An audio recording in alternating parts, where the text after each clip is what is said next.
दोस्तों, हरियाणा की भिवानी की एक लेडी टीचर मनीषा जो 11 अगस्त को गायब हो जाती है।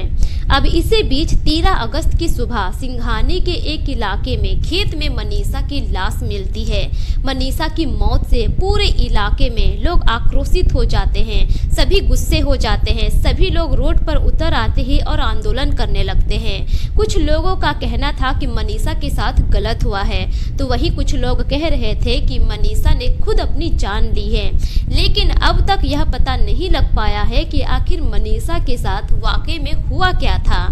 अब इसी बीच जिस शख्स ने पहली बार मनीषा की डेड बॉडी को देखा था, सबसे फर्स्ट उस व्यक्ति का एक इंटरव्यू वायरल हो रहा है, जिसमें उस व्यक्ति ने पूरी कहानी बताई है। तो दोस्तों, आइए जानते हैं पूरी कहानी इस वीडियो में। पर वीडियो में आगे बढ़ने से पहले आप सभी से एक ही रिक्वेस्ट है कि वीडियो को लाइक कर दीजिए और चैनल को भी सब्सक्राइब कर दीजिए, ताकि मेरा हौसला बढ़ता रहे। दोस्तों, मेरा नाम है तबस्सुम खातून और आप सभी का मेरे चैनल पर स्वागत है। दोस्तों, हरियाणा के भिवानी जिले के सिंघानी गांव का एक व्यक्ति जिसका नाम होता है ईश्वर सिंह 13 अगस्त की सुबह के लगभग 6:30 बजे के करीब वो अपने खेतों में जाता है काम करने के लिए।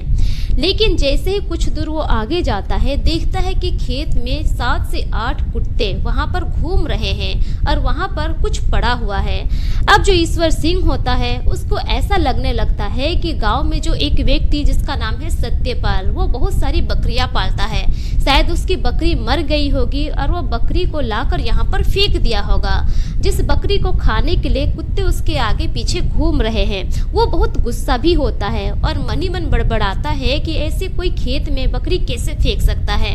अब वो गुस्से में जाता है सत्यपाल के पास जाता है और उससे कहता है कि आपने खेतों में मरी हुई बकरी क्यों फेंकी है। अब इतना सुनने के बाद सत्यपाल हैरान हो जाता है। वो कहता है कि अरे भाई, तुम क्या कह रहे हो, ऐसा कैसे हो सकता है, मेरी बकरियां सब सुरक्षित है, सही सलामत है, एक भी बकरी नहीं मरी है, आखिर मैं क्यों फेंकूंगा। अब इतना सुनते ही वो हैरान हो जाता है। अब ईश्वर सिंह कहता है कि आखिर तुमने बकरी नहीं फेंकी है तो फिर खेतों में किसने बकरी फेंकी है, चलो मेरे साथ, मैं तुम्हें दिखाता हूँ। अब जो ईश्वर सिंह होता है सत्यपाल को लेकर खेतों की तरफ चल पड़ता है। जैसे ही दोनों वहां पर जाते हैं, देखते हैं कि फिर से कुत्ते वहीं पर आगे पीछे मंडरा रहे हैं।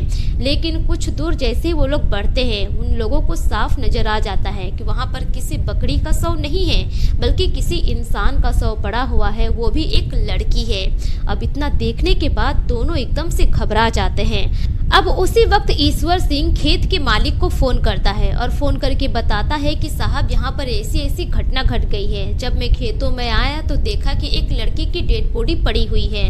जब खेत के मालिक इतना सुनते हैं तो वो भी हैरान हो जाते हैं। अब वो उसी वक्त गांव के सरपंच को फोन करते हैं और यह सूचना देते हैं। उसके बाद सैकड़ों लोगों की भीड़ घटना स्थल पर लग जाती है। बहुत दूर दूर से लोग आ जाते हैं। अब वही जो खेत के मालिक होते हैं, वो पुलिस को सूचना दे देते हैं। अब पुलिस को जैसे ही सूचना मिलती है, पुलिस की टीम कुछ देर के बाद वहां पर पहुंचती है। डेड बॉडी देखने के बाद पुलिस के भी पैरों तले जमीन खिसक जाती है, क्योंकि जो लड़की का चेहरा होता है बुरी तरह से जला होता है। कोई भी उसकी पहचान नहीं कर पा रहा था कि आखिर ये लड़की कौन है, कहाँ की रहने वाली है और यहाँ कैसे इसको फेंक दिया गया। तभी जो पुलिस की टीम होती है मनीषा के पिता को सूचना देती है, क्योंकि कुछ दिन पहले 12 तारीख को मनीषा के पिता ने अपनी बेटी की गुमशुदगी की रिपोर्ट दर्ज करवाई थी। पुलिस कहती है कि सिंघानी के एक खेत में लड़की की लाश मिली है, आप आकर पहचान कर लीजिए, कहीं ये आपकी बेटी मनीषा तो नहीं है। अब जो मनीषा के पिता होते हैं जाते हैं घटना स्थल पर। वहां जाते ही मनीषा जो कपड़ा पहनी हुई थी, उस कपड़े को पहचान लेते हैं और वहीं पर फूट फूट कर रोने लगते हैं और कहते हैं कि साहब, ये कोई और नहीं है बल्कि मेरी ही बेटी मनीषा है। उसके बाद पुलिस की टीम वहां पर जांच करती है, मनीषा की डेड बॉडी को अपने कब्जे में लेती है और जिला अस्पताल में पोस्टमार्टम के लिए भेज देती है। धीरे धीरे करके यह खबर पूरे इलाके में फैल जाती है कि 11 तारीख को जो लड़की गायब हुई थी मनीषा, उसकी डेड बॉडी 13 तारीख की सुबह सिंघानी के एक खेत में मिली है। मनीषा के परिवार वालों का भी रो रो कर बुरा हाल हो जाता है। मनीषा के पिता जिला अस्पताल के बाहर खड़े रहते हैं, वहां पर बहुत सारे रिपोर्टर आते हैं रिपोर्टिंग करने के लिए। अब मनीषा की जो डेड बॉडी होती है उसका पोस्टमार्टम हो जाता है। पोस्टमार्टम होने के बाद अब जो पुलिसकर्मी होती है डेड बॉडी जब घर वालों को हैंड ओवर करती है, घर वाले लेने से मना कर देते हैं। घर वालों की सिर्फ एक ही मांग थी, जब तक आरोपी गिरफ्तार नहीं हो जाता है तब तक हम अपनी बेटी का अंतिम संस्कार नहीं करेंगे और इसकी डेड बॉडी को हम नहीं ले जाएंगे। उसके बाद जो पुलिस की टीम होती है वो भी एकदम से परेशान हो जाती है। लोग सब आ जाते हैं, आक्रोशित हो जाते हैं, लोग धरना प्रदर्शन करने लगते हैं, सड़क जाम कर देते हैं। सड़क जाम इस वजह से करते हैं क्योंकि जब मनीषा के पिता 11 तारीख को पुलिस को बुलाई थी और पुलिस वालों से मदद मांगी थी, तब पुलिस वालों ने मनीषा के पिता को कहा था कि आपकी बेटी कहीं चली गई होगी किसी लड़के के साथ, 1-2 दिन के बाद शादी का सर्टिफिकेट लेकर आ जाएगी। जब यह बात मनीषा के पिता इंटरव्यू में कहते हैं और वो जब इंटरव्यू सोशल मीडिया में वायरल होता है, उस इंटरव्यू को देखने के बाद लोग गुस्सा हो जाते हैं और सभी धरना प्रदर्शन करने लगते हैं, इंसाफ की मांग करने लगते हैं।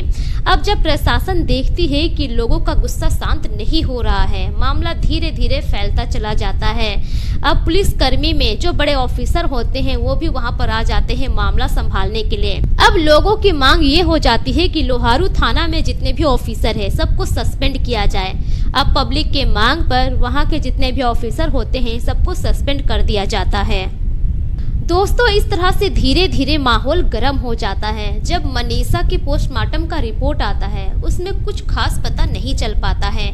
अब लोग डिमांड करने लगते हैं कि मनीषा का दूसरा पोस्टमार्टम किया जाए। अब लोगों के डिमांड पर मनीषा का दूसरा पोस्टमार्टम होता है। दूसरा पोस्टमार्टम मनीषा का रोहतक के पीजीआई में होता है। जब दूसरा पोस्टमार्टम रिपोर्ट आता है उसके बाद जो पुलिस की टीम होती है उस रिपोर्ट को लेकर मनीषा के घर जाते हैं। मनीषा के घर जाने के बाद अब पुलिस वाले मनीषा के परिवार वालों को अच्छे से समझाते हैं और कहते हैं कि देखिए, आपकी बेटी के साथ कुछ गलत नहीं हुआ है।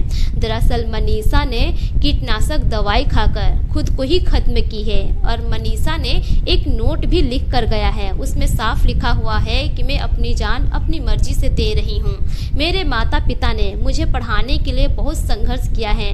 मेरे माता पिता से मुझे कोई शिकायत नहीं है, लेकिन अब मैं अपनी जान अपनी मर्जी से दे रही हूँ। जब मनीषा के घर वाले इतना सुनते हैं तो कहते हैं कि जब मेरी बेटी ने एक नोट लिखा था तो फिर स्टार्टिंग के ही दिनों में आपने मुझे ये नोट क्यों नहीं दिया और क्यों नहीं बताया कि मेरी बेटी ने खुद अपनी जान ली है।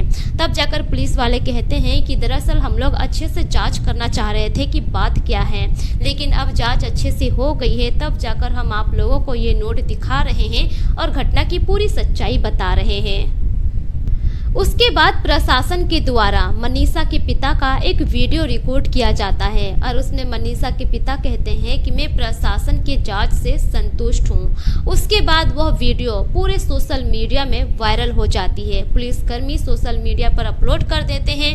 धीरे धीरे करके वह वीडियो वायरल हो जाती है, लेकिन जब वह वीडियो हरियाणा की पब्लिक तक पहुंचती है लोग और भड़क जाते हैं। उसके अगले ही दिन पब्लिक मनीषा के घर आते हैं और उसके माता पिता से पूछते हैं। तब जाकर मनीषा के पिता कहते हैं कि दरअसल मुझ पर दबाव बनाया गया था, तब जाकर मैंने इस तरह का इंटरव्यू दिया है। उसके बाद फिर से लोग धरना प्रदर्शन करने लगते हैं, आंदोलन होने लगती है। बहुत ज्यादा लोग गुस्सा हो जाते हैं कि आखिर ऐसा कैसे हो सकता है। आखिर वो नोट मनीषा के डेड बॉडी के पास ही मिली थी तो पुलिसकर्मी ने पहले ये बात क्यों नहीं बताया। इतना बवाल होने के बाद 2 पोस्टमार्टम होने के बाद आज पुलिस यह बात क्यों बता रही है। ऐसा नहीं हो सकता है। मनीषा ने खुद अपनी जान नहीं ली है, उस लड़की के साथ गलत हुआ है और मनीषा को इंसाफ मिलना चाहिए।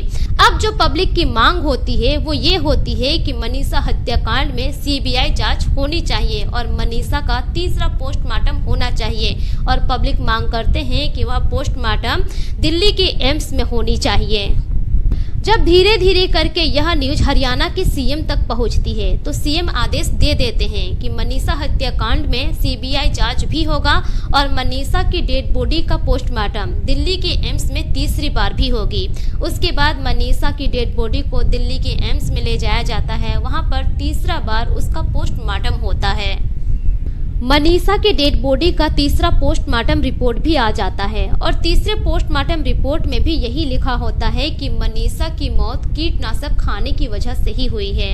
अब उस रिपोर्ट को देखने के बाद भी लोग यकीन नहीं करते हैं। लोग बस एक ही बात कह रहे थे कि ऐसा नहीं हो सकता है, मनीषा के साथ कुछ गलत हुआ है और जो भी आरोपी है उसको सख्त से सख्त सजा मिलनी चाहिए। लेकिन फिलहाल मनीषा हत्याकांड में सीबीआई जांच चल रही है। आगे जो कुछ भी होता है हम अपडेट देते रहेंगे। दोस्तों, इस पूरी घटना पर आपकी क्या राय है? अपनी राय कमेंट सेक्शन में जरूर दीजिए और इस घटना को ज़्यादा से ज़्यादा शेयर कीजिए। दोस्तों, इस घटना को सुनाने का मकसद किसी के भी भावनाओं को ठेस पहुंचाना नहीं है, बल्कि मेरा मकसद आप सभी को सतर्क करना है, जागरूक करना है, ताकि आप अपना और अपने परिवार का ख्याल रख सकें। दोस्तों, मिलेंगे फिर एक नई वीडियो के साथ। तब तक के लिए शुक्रिया। जय हिंद।